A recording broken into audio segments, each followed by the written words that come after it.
দাম্পত্য জীবনে বিভিন্ন প্রবলেম সৃষ্টি হচ্ছে এবং বাইন্ড কতটুকু আছে এই পুরো প্রোফাইলটা জানা। সো আমরা হরমোন ব্যালেন্সের মাধ্যমে এটার প্রাথমিক ট্রিটমেন্টটা করে ফেলতে পারি।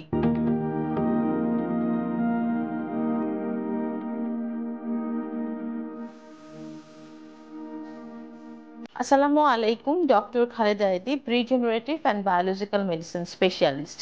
আজকে খুব ইম্পর্টেন্ট একটা বিষয় নিয়ে কথা বলবো।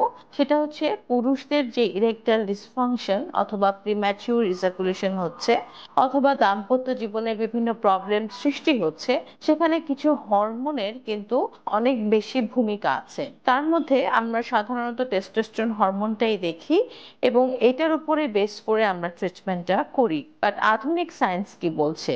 আধুনিক সায়েন্স বলছে টেস্টোস্টেরন হরমোন কতটুকু আছে, ফ্রি কতটুকু আছে, অ্যাক্টিভ কতটুকু আছে এবং বাইন্ড কতটুকু আছে এই পুরো প্রোফাইলটা জানা।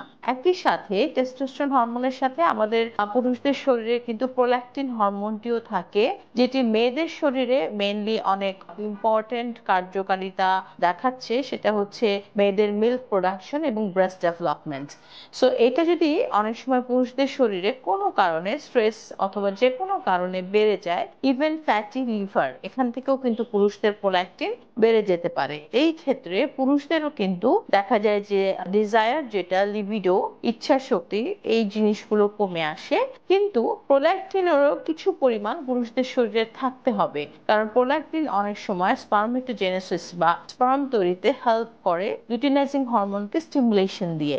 সো স্বল্প পরিমাণ আমরা যখন টেস্ট করি এটা ব্যালেন্স আছে, এই ব্যালেন্সের মধ্যে প্রোল্যাক্টিন হরমোনের শরীরে প্রয়োজন আছে পুরুষদের ক্ষেত্রেও, কিন্তু সেটি টেস্টোস্টেরন হরমোন যতটুকু আছে তার সাথে একটি সমানুপাতিক হারে থাকতে হবে। খুব বেশিও থাকা যাবে না, কমও থাকা যাবে না।